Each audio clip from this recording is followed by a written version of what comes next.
Hey everybody, I'm TychoCelchuuu and I'm coming here to you with a Company of Heroes 2 replay shoutcast. We have a 1v1, of course, Spanna as the Ostheer versus Hyguel as the... No, Hyguel is the Ostheer. Spanna... Wait, we have a mirror match! Alright, sweet. So some people get their pants bent out of shape whenever there's a mirror match. They're like, that's not historically accurate. World War II didn't actually have the Ostheer fighting the Ostheer. It was different people killing each other. But here's a tip. It is not historically accurate to set up a trench in the middle of your base, call in a squad of 4 grenadiers from off in the distance, and then slog through the snow to raise flags over territory points so that you can call in more units, okay? Nothing about Company Heroes is the least bit historically accurate except for the names of some of the things and the languages everybody speaks, because of course in real life, both squads, or both sides of World War II on the Eastern Front did speak English, just with a really heavy accent. So that's the only realistic part of Company Heroes 2, and mirror matches, despite their extreme unrealism, are totally fine, I think, in this video game, and I'm really excited to see what we get when we get Ostheer versus Ostheer, because at least you know Relic hasn't fucked up the balance on mirror matches, right? Because they're mirrors. You cannot unbalance a mirror unless it falls off to one side or the other and it breaks and smashes on the floor, and then you get bad luck for 7 years. Or is that walking under a ladder? I don't know. My superstitions are so out of date. Probably the new ones are about like texting people and sexting people, and I just remembered I gotta turn my game sound down before I am drowned out by stuff in the video game, because of course you don't want to hear anything except my beautiful mellifluous voice. I get so many comments about my voice that they're just overwhelming my YouTube channel. I have to delete all the comments that are saying, oh Tycho, your voice is so dreamy, but believe me, they're there before I delete them. They're there all the time, hundreds of them, thousands even. I have people throwing their underpants at me continually. So we have our first MG up by Hyguel. Spanna has not elected to send his MG to the middle. Instead, it's going to the north. So that's going to help him lock down this fuel point, which Hyguel has yet to contest. If Hyguel's smart, he's going to come up right from this middle munitions into this fuel point here, which is going to be a heavily contested point of this map.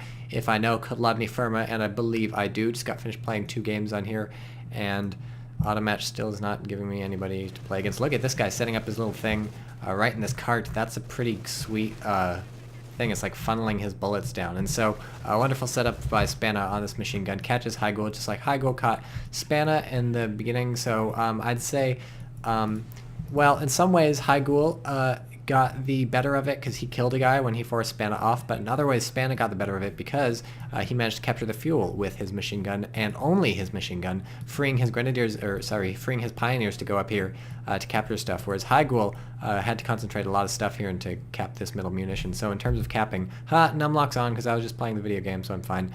I didn't take a screenshot. So in terms of capping, they're about equal, but we have Spanna has fuel, whereas Hyguel has a munition. So pretty much anyone would trade munitions for fuel. Fuel being the better thing, letting you tech up. If you don't have munitions, it just cuts down on your options a bit when you're sort of buying upgrades and stuff, but you can always get it later. If you don't have fuel, you might end up being out-teched, and when you get out-teched, you get out-fought by the better machine guns of your opponents. So, man, I'm just so thrilled. Why is there, I guess, so you don't get, I think, mirror matches in auto match, or if you do, I've just been extraordinarily unlucky not to have had one at any point. During the alpha they had them, but people like cried a bunch of crocodile tears because they're a bunch of assholes, and then Relic chickened out and took them out because they can only sell copies of this game to people who like to play World War II fantasies and stuff like that instead of balanced real-time strategy games. So anyways, those are out of auto match. You can still do them in your custom games, and that's perhaps what we have going on from Spanna and Hyguel. So that's cool. Maybe they're buddies, or they just sort of met to have a more interesting game than the auto match seems capable of setting up. CompanyHeroes2.org, the best Company of Heroes 2 fan site resource on the internet, has a Steam group, and I hear people are using the chat room of that Steam group to sort of organize auto match games because the auto matcher is not working. So here's some interesting stuff. A sniper is out on the field, and I feel like the German sniper, to the extent that it's useful, is going to be useful in mirror matches when you're fighting 4-man squads and 3-man weapon teams rather than 6-man squads and 6-man weapon teams. And so we might see some interesting sniper action, or at the very least some interesting sniper usage by Spanna here with his sniper. And in terms of map control, Hyguel is slowly pushing forward and creeping forward. He's got 2 machine guns, so this is where the build orders start to diverge greatly. We got a sniper out from Spanna versus a machine gun out from Hyguel. If you compare the cost, it's $240 for a machine gun versus $360 for a sniper, so you really got to make the sniper work for you, considering he's likely not going to lock down an area the way a machine gun will. He's potentially going to force retreats the way a machine gun will, but you have to use them much better than you end up using a machine gun. Probably a lot more micro on the sniper, especially if you're the kind of person who parks your machine gun and lets it sort of chill out for a while. So here we go, machine gun in the house, setting up, aiming out the window, not firing at anything. Potentially he was reloading. Machine guns have to reload every once in a while. Every gun in this game has to reload. They run out of ammo just like, you know, you're, look, you're suppressed. Every, now you're pinned and now you're dying. Every gun in this game has to reload. They've got normal clip sizes, normal magazine sizes, whatever the hell, and once they're out, the dudes do it. It's not like they expend any ammo or anything to do it, but it's not like this is meant of war, but they do have to reload. So if you catch a machine gun while it's reloading, it takes a second or two at least to reload, and that's really annoying because the machine gun's not going to be firing during then, and so that's a perfect time to rush a machine gun. It's hard to tell when they're reloading, right? The only way you'll know is if you see them doing the little reload animation. Ooh man, the sniper's picking off people left and right. Only 3 kills, but so far it's forced 3 retreats from squads. First the Pioneers, then the Grenadiers, then the machine gun. So that's working out pretty well, I'd have to say, for Spana, using this pretty well, and this machine gun is fairly ineffectual. Spana just tank T-A-N-K. I'm trying to say tank as in T-34 tank or something, but by tank I mean like in a massively multiplayer game where somebody takes all the damage, the tank takes the fuck. He put his machine gun up here to get shot by the machine gun, so then this machine gun couldn't shoot these people capping until a while. And again, we have divergent build orders. We have a half track and a half track, so in this case they're diverging to the same point, which we call converging in our highfalutin language known as English, the official language of the Eastern Front. And now that they both have half tracks, I'm really looking forward to some demolition derby, maybe a flamethrower sort of roast barbecue sort of thing. I can't wait to see 2 flame half-tracks fire at each other with flames. This one's already got its flames. This one appears not to have yet earned its dragon upgrade. I like to call it a dragon upgrade because much like the dragons of myth and yore, it's very easy to take them out with an AT grenade, or in this case, be it a Panzerfaust. So down to about 2/3 health with the first Faust, and now we're going to have to see what these 2 dragons do to each other. Ooh, you're taking your Faust with you. Very interesting. Very interesting. I like that. Daddy like. Alright, and Spana being smart with his sniper, keeping it cloaked. The thing about the German sniper is what I hear, at least, if the rumors are true. Here comes a Faust. It's Faust City. This is fun. If the rumors are true, the German sniper can stay cloaked out of cover for a few seconds, so it gives him a bit of leeway in terms of moving. Something I guess the Soviet sniper can't do. Boom! Look at this range on the sniper. That's pretty sweet stuff. You get this little circle where you see the range, and that's a lot of range. One thing I don't like about... Boom! I don't know what happened to you, car. One thing... Boom! You're dead. By the way, snipers are immune to cold. Just in case you're worrying, blizzards cannot work on the snipers. They are wearing the nicest overcoats and jackets. And the squad is down, so bad news from High-Goal. Losing 2 squads, losing an MG42 and a Grenadier. Not a huge deal losing the MG42 if you recrew it, because that's basically like reinforcing it. But, oh man, now Seppa's gonna lose a... Phew, this is ridiculous. Look at this fire. Oh my god, I don't even know what's going on. It's killing my frame rate. Between this and the blizzard, this is a beta, folks, so I'm sure Relic's gonna optimize the game in the future, and if they don't, we're in deep shit, because we're like 7 years after the original Company Heroes, and the game still runs like shit. But, actually, Company Heroes did not run like shit. It's only Company Heroes 2. But I think... let's not talk about that. I'm sure they're gonna fix that after the beta. So, snipers don't get hit by cold. Spana loses a Grenadier, and we seem to have stagnated front lines at this point. Good job keeping his machine gun in fire. I just played against a player who set his machine gun up here instead of here in a blizzard, and by the time I got to it to try and flank it, it was dead. All the people had frozen to death. So that's silly. Don't let that happen. And I think you can't reinforce around a flame half-track anymore, so he's not going to be able to recrew this machine gun, then reinforce. Hopefully these people get off their butts and repair this soon. It looks like they're not repairing, so that's probably either a micro mistake or they tried to repair, but it was buggy because repair is really glitchy right now. We can notice this by these people having a devil of a time trying to get this repaired. And here we go. Do we get the lens flare? Yeah. Beautiful. Blizzards make things look nice, but also you can't see anything, so that's a trade-off I don't like. Snipers on hold fire, a very useful ability I think every unit in Company Heroes 2 should have. Now that they have this true sight thing and they're like, oh, you can't see things that it can't be, they should put the hold fire button in for any unit so that you can sort of keep them hidden when you want to keep them hidden. Men of War does it. Oh, what they could also use is a return fire button, so only shoot at people who are shooting at you. That'd be helpful. Men of War's got it, and if they're going to copy True Sight from Men of War, they might as well copy hold fire and return fire from Men of War. So like I said, frontline stagnating. Finally they're pushing out. I guess the Blizzard's been making both players slow down. We do have sort of exchange going down here. Hygil is going to win this exchange. He's going to come out with a fuel. Oh wait, no, this is a fuel down here. What am I thinking about? So this is smart, right? Both players are going for the fuel, going for the jugular, but when they both do it, it turns out nothing happens. So the Blizzard has cut the line of sight down so much that by the time these Grenadiers come in sight of the MG42, they just open up and shoot the guy. When the guy gets decrewed, the next guy has to come and get it. Luckily for this MG42, the Grenadiers are pinned before they can get more shots off, and that was very, very close for this, but he lives to keep the VP for another day. Now the question is, does he pack it up and retreat or not? I would pack it up and retreat is what I would suggest. 12 kills on the sniper, 0 vet, because that's how Company Heroes 2 rolls, and I'm surprised nobody's made a dash for this MG42. Maybe now that the Blizzard's clearing up, somebody will go for it. I don't know. Here's the Dragon moving on in. Gonna roast some piles. Neither of these piles, I think, have... These piles don't have them, and these piles don't have them, and by them, I mean flamethrowers. Blizzard is gone. Oh my god, my favorite part of Blizzards is when they go away and you can see the map. It's like, holy cow, you thought Company Heroes 2 was hard to see in the first place. Wait until Blizzard shows up. But in terms of being hard to see, one thing I don't like is in the original Company Heroes, when a sniper fired, it was really clear where they fired. Noob Pack 4 moved up way too early. It was really clear where the sniper was shooting. You would get a little line going through the screen. Company Heroes 2, you don't see it. Of course, the sniper still shows up on your map and on the unit snipe thing on the left, so it's not like Relic is trying to hide this so that you can sort of be strategic and hide your sniper the way you maybe could in something like Men of War. No, nothing like that. It's just Relic doesn't understand how to make their game readable, and they better fix that. They've been actually working on it a bit, I think. The tracers seem to be a little more noticeable than they used to be on machine guns and stuff like that, so I think Relic is learning. Higel's got his own pack 40. This one's getting ambushed by enemy Panzer Grenadiers, so that's going to be bad. Panzer Grenadiers pretty much the ideal. Panzer Grenadiers and shot troops with PPSH is pretty much the ideal weapon team decrewing people. Unclear to me quite what's going on here. Some sort of modern art.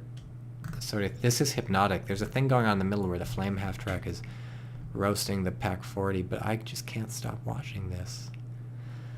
Looks like the flame half-track's forcing people off, but no, it's not even close enough. These guys are just repositioning of their own accord, and I'm not sure why you retreated, Panzer Grenadiers. I guess you were close enough to the flame half-track, but, oh, they're gone. I was having fun watching them. Boof, we've got another trade of the fuel going on. So, Spana taking back this fuel, and Higil taking back this fuel. So, very evenly matched players, enjoying the match so far. I'd like to see either of them tech to some point, or try and push through with the AT guns that they now have. The question is, if the half-track comes in on a flank, then your AT gun is going to be useless, so you have to get it set up in the right place. We have Spana floating 800 manpower and 160 fuel. Spend it, Spana. Do you just not have your Pioneers ready to build stuff? Can you build anything that's worth building? You could build another AT gun. That would really shut down the half-track, but he just doesn't know how much his opponent's committing to vehicles. We know how much his opponent's committing to vehicles because we see the heavy armor, or the support armor corpse, and the Panzer IV medium tanks. So now, immediately, Spana's going to have to get some AT out on the field. He's not going to be able to do this with just one AT gun, and if he loses this Grenadier, that's a problem. I think he fired a smoke grenade? Yeah, looks like it, or maybe just grenade in on these. I think it's a grenade on the Grenadier. So what just hit? I guess this got a nice shot on this Panzer IV, right, was driving through the gap, so that's pretty sweet. So here comes the Panzer IV. Spano's ready for it. He's all set up. Can't see it in the fog of war. Now he can see it in the fog of war. And wow, talk about being ready. Couple of Panzer Schrecks and another Pack 40 hit, and this thing gets fucked over. German AT is not a joke. Extremely lucky to get out of here with that thing. He doesn't have the sight range to chase it down. That Panzer IV was almost destroyed. This half-track's going to eat it. Don't get this close unless, nope, you ate it. So now things are suddenly looking pretty great for Spana, although big coup for Hero getting his tank out of there. That was a lucky critical, losing the gun on the top and then the main gun, but not losing the tank itself or the tank's engine, not getting a damaged engine, not getting a destroyed engine. And now these Pioneers potentially going to try and clean up the Panzer Grenadiers. 3v1 basically, because the two with the Panzer Schrecks don't matter. unless they get a really lucky hit. Not making it happen. So here comes the sniper finally. So if I were Spana, I would want to be hunting down that tank with these Panzerschrecks, but we'll have to see. So now he's got his support armor core up and he's building stuff. Interesting that neither of them had to decide to tack to the heavy Panzer core. You got the Sturmpanzer, which is basically no good. Well, it's not like it's a bad unit, it's just not ever really going to be worth the money. You get the Panther, which is really dope, but that's more for when your opponent's spamming tanks and neither of them have committed enough to make it worth it for the other to get a Panther over like AT guns or something. You get a Panzerwerfer 42 rocket launcher, again, not really great, and other heavy units, Relic being very terse in its descriptions of these things, despite having like a massive description box that they've given themselves to describe things. Other heavy units, I believe, would be the call-in units back before they were call-in units, so that tooltip needs some work. This thing's still alive, but fucked up from this Pack 40. Fucked up and at vet 2. How many kills on the sniper? 18, so wasn't he at like 17 last time we checked? Or was it 11? Oh, I don't know, but it's looking better and better for Spana as time goes on. He's got a Stug out, probably the right choice. Double repair on this thing. Look, it's an electric light show. Beautiful. Slowly pushing forward. Spana just doesn't have the infantry to really capitalize on pushing this Panzer IV all the way back into the base, and also Heigl, up until his Pioneers have to cluster around this, 3 Pioneers, up until his Pioneers have to cluster around this tank, had a fair amount of infantry to sort of cap the map, so Spana's just having to settle for the cutoff, which is always something you can do whenever you don't have the capping power to capitalize on having pushed your opponent off the map. You don't want to settle for half measures, you don't want to be like, well, I'll take a point or two. What you want is to either go for the fuel or something, go for something important, or even better, go for the cutoff, and then at your leisure, go for the fuel, or if it turns into a brutal fight, just fight over the cutoff, because if in doubt, go for a cutoff. If in doubt, with breathing room, go for a cutoff. Why does nobody want this? Why are you unwanted? What is wrong with you? Do you smell funny? You probably smell funny. Someone needs that. So we've got the cutoff enacted by what's his name, Spana, and he's got his Stug out, and instead we have another half-track out, so this is a curious choice by Heigl. I guess he figures, look, round 1 with my Panzer IV, I fucked up, I know it, I drove right into the AT gun, then I drove right into the Panzerschrecks. I'm not going to do that again, I'm going to use my Panzer IV, well, realize he hasn't seen the Stug yet, I believe, so he's not really banking on enemy armor, although if he's smart, he knows something's probably coming because he hasn't seen a lot of fuel. And he's like, look, I'm going to use it smart now, I'm going to do what I ought to do, I'm going to hunt the half-track, let's swap to his sight. He can't see jack, he knows maybe there's something here, maybe there isn't. I don't know if he saw these tracks or if the fog of war just doesn't take into consideration what your opponent sees in the snow or not when you're replaying a replay. But this is a comedy of errors. Now this is revealed, so Spana's probably going to have to go like, oh no, this is, oh nice, grenade going in, doesn't actually kill anybody. That's, I guess it landed here. Okay. So Spana really should have realized there was a tank here, and go away! Go away! Heigl can just barely see this thing. Poor half-track. Spana may have been just trying to get his engine up before he retreated, because when you repair it to full is when the engine's going to come. What the fuck is this green stuff on the minimap? When the engine gets to full, or sorry, when the repair gets to full, that's when the engine comes back. But now it looks like it's not happening. He does buy, I thought he bought a Vet 2 Grenadier for his troubles, but no, they were just running around instead of running around on fire. So that's really unfortunate, losing this flame half-track. What is this green thing? Command tank? Panzer IV command tank. What do these things do? They have the stubby little gun. So that's what was changed. They have a stubby little gun now, so they're good at fighting infantry, if anything. Possibly nothing. Panzer IV command tank. Tank provides nearby vehicles with a boost combat effectiveness. Alright, mystery solved. And they can pop smoke. Use equipped smoke dischargers. It's called Panzer Tactician. Yes, Panzer Tactician is just blaze it up, guys. Smoke until you can't toke anymore. Panzer Tactician. These guys are all Panzer Tacticians, if you know what I mean. Puff puff, I'm a tactician. So this Panzer IV is doing exactly what I promised not to do, except doing it much better this time. Taking out one of the Panzerschreck guys. These need... Wow, you grab the Panzerschreck and then go to town on the Stug, okay? That's their plan. Do it. Oh, loses the Panzer IV. That's impressive. Nice hits from the Stug. Don't doubt that gun is good stuff. Here comes the stubby gun, eating some Panzerschrecks of his own. So this is, these players have the same idea. Well, it also comes down to not having very many teching options as Ostheer or as Soviets. There's not a lot of cool stuff you can do. So looks like this stubby little gun is pretty good against infantry. I feel like they're reinforcing out of this half-track, so I guess you can reinforce out of the half-track, but stubby gun is doing some serious damage, and he's just continually reinforcing it, but oh man, the continual reinforce. Oh, I thought it worked and killed the tank, but no, it didn't kill the tank. Stubby gun kills that squad, so this is looking pretty sweet for Spana. His Stug took out the T-34, and his stubby gun's taking out the half-track. One more hit.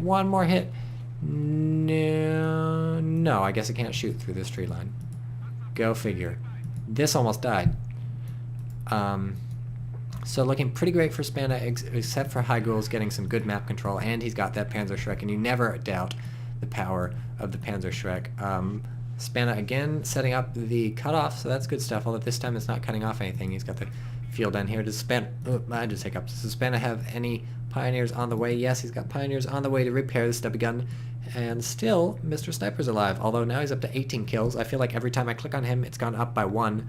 Or maybe it was at 18 I tried before, so Spana just doesn't have the micro-ability to keep this thing useful. Granted, it's a lot harder in Company Heroes 2, because you can't just walk them around cloaked. Finally, someone takes a smelly gun, and so that's gratifying. What you might want to think about doing is putting a sniper in a building or something. Gives them a shit ton of range, because it gives them a lot of sight, and they can shoot pretty much anything they can see.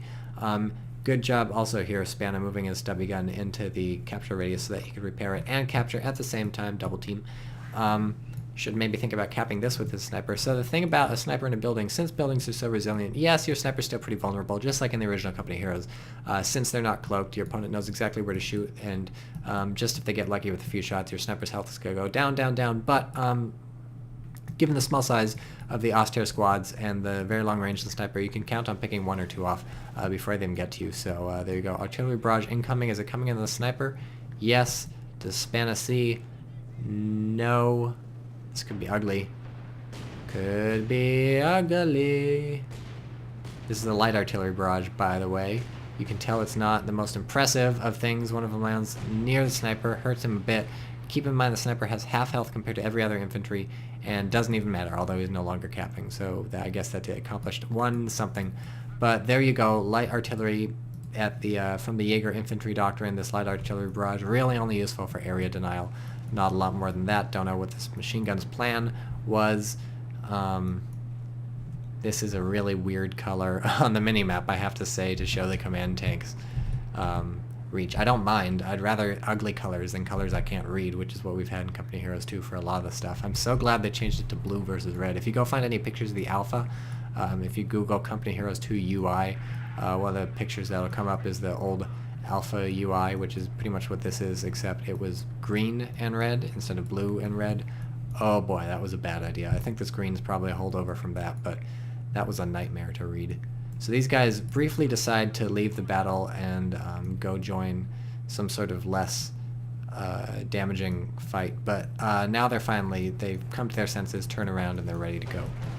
Here's the Panzer Grenadiers. Are you going to own up this Panzer IV now that's showing its ass? Yes, you are. Don't let your tanks get hit from the rear with Panzerschrecks or any handheld anti-tank stuff. Are we going to see the sniper do anything? If we turn on the Fog of War and go to Spana, we can see he's totally within range of these Grenadiers, and he could pick away with relative impunity, but instead these guys are just going to get owned by a shot from probably... No, not the Panzer IV. Oh, it was a grenade. I'm an idiot.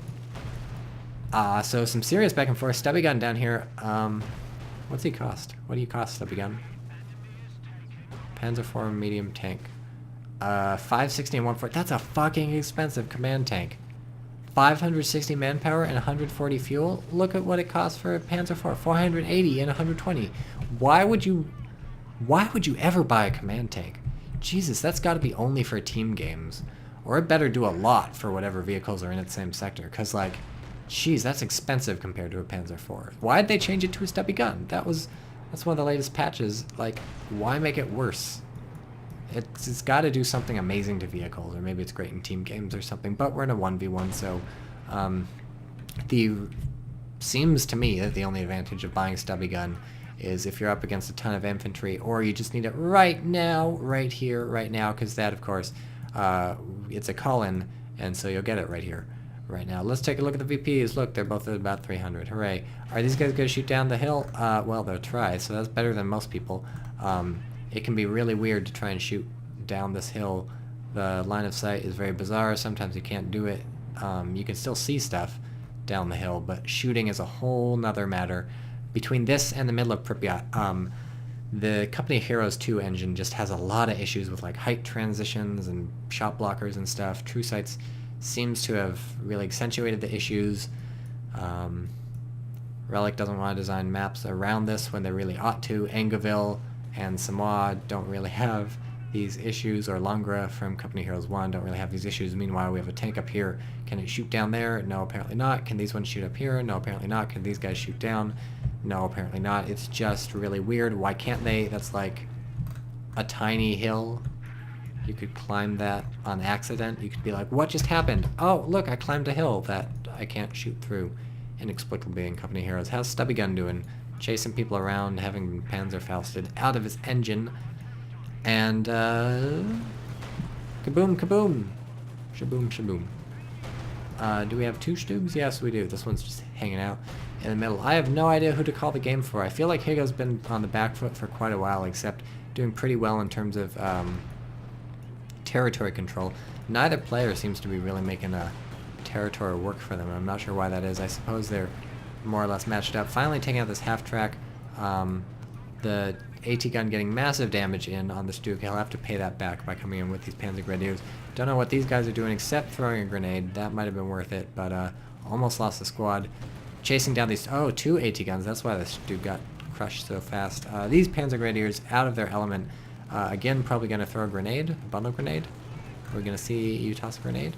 I don't know, because otherwise there's no reason to move on in and get yourself killed by these people. So, can't keep chasing the AT gun. He decides instead to retask himself on the field. Probably a good idea. Vet 3 Grenadiers might go down to Stubby Gun, which has laboriously pulled itself all the way up here. Probably the right choice, except he does have to worry about these AT guns. Where's the Hertzstug? Down there. It needs some repairing, but he's only got one Pioneer squad. He's teched up to everything but tier 3, and so has... this guy. It's just an endless slog. None of the players are good enough to beat the other players. This sniper finally died sometime long ago, so no surprise there. Can't even make a sniper work in Ostheer versus Ostheer, and if you can't do that, then I don't know, it might be time to call the sniper quits. It's just a huge... maybe if you're really, really good at microing is what I think a sniper is going to be good for. Can these people see each other? No, hilarious Blizzard. If you're good at microing, I think you can make the sniper work for you, but I'm talking like super good at micro. I'm not talking like I can make a Company Heroes sniper work for me micro. I'm talking I can play StarCraft with one hand and StarCraft 2 with another hand kind of micro. If you can do that, you can probably keep an eye on your sniper enough to make sure it's always microed into cover and always shooting enough to be good enough. And plus you have to be smart about when and where you're using your sniper in the first place, just like a Company Heroes sniper. You don't want to get caught out of position and rushed and pushed on in. So that's how things go. What do we got? Hold down. Pioneers are able to set German armor in a mobile hold down position, increasing defense accuracy, reducing reloading time. So that's another bullshit ability they brought over from the British, not realizing that reducing mobility in this game is stupid and uninteresting, and this is why button is bad. And pretty much the only addition of mobility that's bad is the Kangaroo Carrier, and of course they brought that over too into this game. Relic doesn't understand what's good about their video games. This is the Panzer Command Tank, although it still says Panzer IV Medium Tank. Players units, okay, great. Pack 43.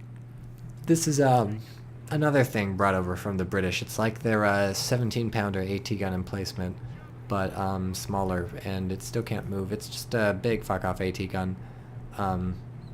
You can, I guess, maybe also think of it as an 87mm, or sorry, an 88mm from the original Company Heroes, so like a Flak 88, but I don't know. It's, you have to manually turn it yourself and stuff like that, so I'm thinking 17-pounder with a vengeance.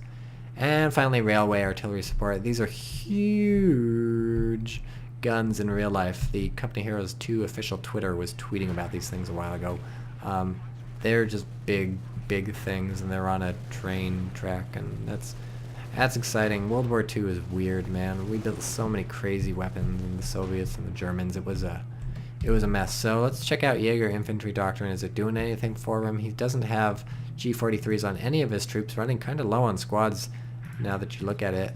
Doesn't look like he's got camouflage on any of his troops. Oh, by the way, Jaeger Infantry Doctrine will let you get G43s on your Panzer Grenadiers. It's maybe not the smartest thing you can ever do, but if you want to, you can. The reason it's not smart is because if you want a long-range firepower with G43s, just give it to the Grenadiers. They're going to be cheaper, and you're not going to replace a pretty sweet gun at close range with a long-range gun. You're just going to replace a long-range gun with a long-range gun. So we have artillery coming in from Spana, right?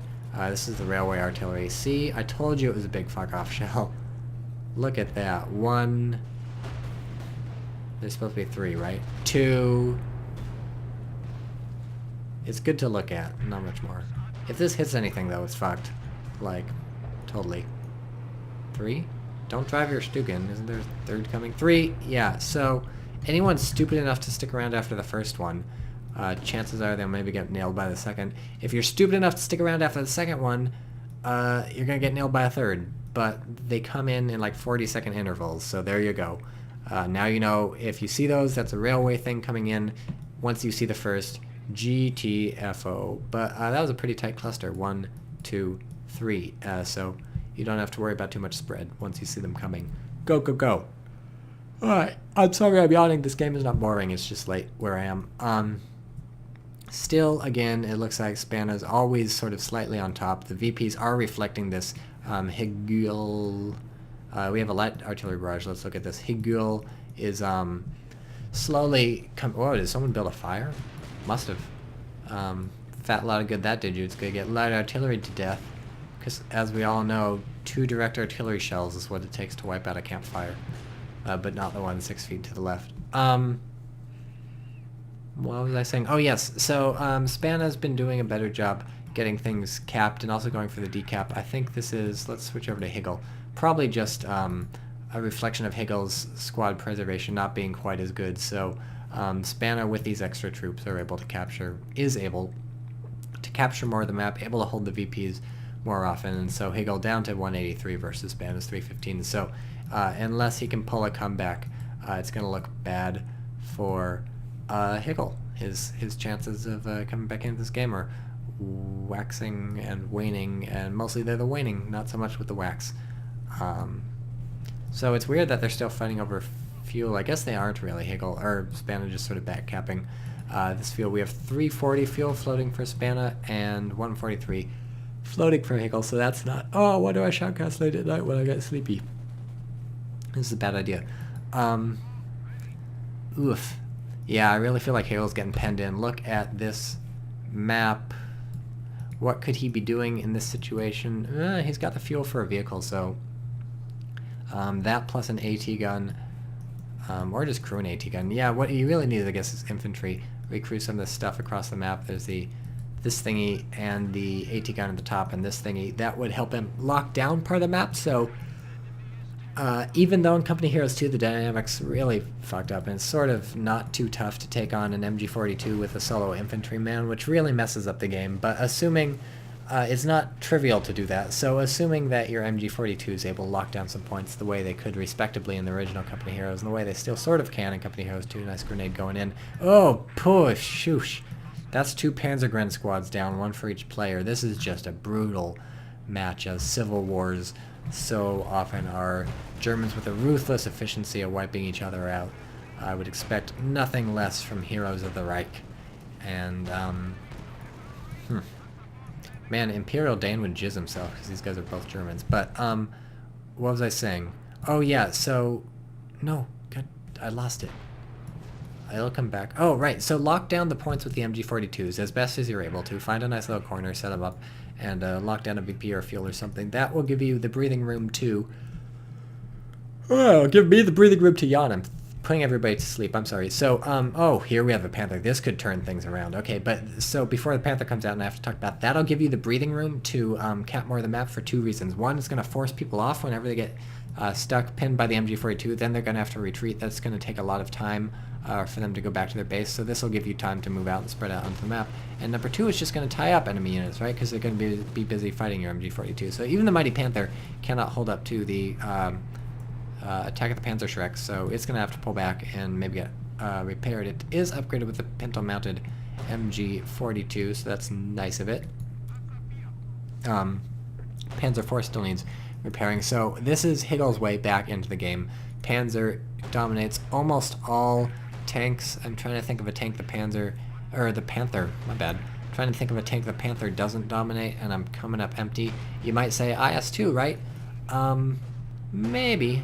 1-on-1 Panther IS-2. Certainly 2-on-1 Panthers have no trouble just melting an IS-2. I saw a 2-on-1 fight, shoutcasted a 2-on-1 fight between Panthers and IS-2 at some point, so go look through my video archive for that. And that was just no challenge on the part of the Panther. And now we see Panther's not invincible, right? Getting penetrated from the Stug. So you might think, like, look, this isn't applicable to 99% of the games I play. I don't play mirror matches. But the thing is, Relic did this really weird thing in one of the latest patches. Not one of the latest patches, but one of the patches sort of between the alpha and now. They standardized sort of tank health and tank gun penetration sort of across between factions. So, like, the tanks are divided into different tiers, and, like, they all have the same armor and the same health at those various tiers, and the guns are basically the same. I think the Stug is slightly better. But it's really bizarre stuff, and so this match between the Stug and this thing is pretty much what you'd see, I think, between the Su-85 and the Panther. So the lesson here is if your Panther gets gangbanged by a bunch of tanks, you're out. So it looks like Higgle's way back into this game is not happening. He's just, well, it does take out a Stug, so, oh, he's out of control. Okay, that's it for Higgle. Nail in the coffin, nice try. But what he needed to do was use this Panther more effectively, namely not get it destroyed by Panzer Shreks, and he just didn't have the infantry to back it up. So there you go. It's not a panacea. It's not a cure-all to get yourself a Panther up against an opponent, even if your opponent does have a fair amount of tanks, because any good infantry AT is going to shut you down. For the Germans, it's going to be Panzer Shreks. For the Soviets, it's going to be slightly different. It's probably going to be Guards Rifle buttoning you, because the Soviet handheld anti-tank is not quite as fantastic. It's the Guards Rifle with their AT rifles, but those are not so stupendous against tanks, or at least they need a lot of hits to be stupendous against tanks, because you need to penetrate with them, so your chances of penetration aren't too great, and you're going to have to keep trying and trying and trying until you finally get that done. So the lessons that we've learned from this game: squad preservation is always important. When you've pushed someone off and you've got some breathing room and you can't cap the map back, then go for the cutoff, or you can't cap the entire map back, go for the cutoff. Stubby gun is kind of a cool thing. Stugs are great. We saw German sniper use not too much effectiveness, killed almost 20 people, so that's really not bad at all, but probably could have done better than that. We saw MG42s get used very well in the beginning of the game, but then everything devolved into a clusterfuck, as Company of Heroes 2 tends to do, because you don't have much to do except tech up. So I hope you enjoyed this game. I'm really glad I got to catch a mirror match. If more people want to post mirror matches, that would be great. The strategies in those are even much less worked out than they are in normal matches. You saw both players go for those flame half tracks, but they just ended up countering each other. So I think we're going to see more innovation in mirror matches going forward if those become a thing in tournaments. We'll have to see what Ipkai Fung does about that in his upcoming tournament. Shout out to Ipkai Fung. He's got a tournament coming up. Sign up for that if you see this video in time. Shout out to everybody else in the world except some people. You know who you are.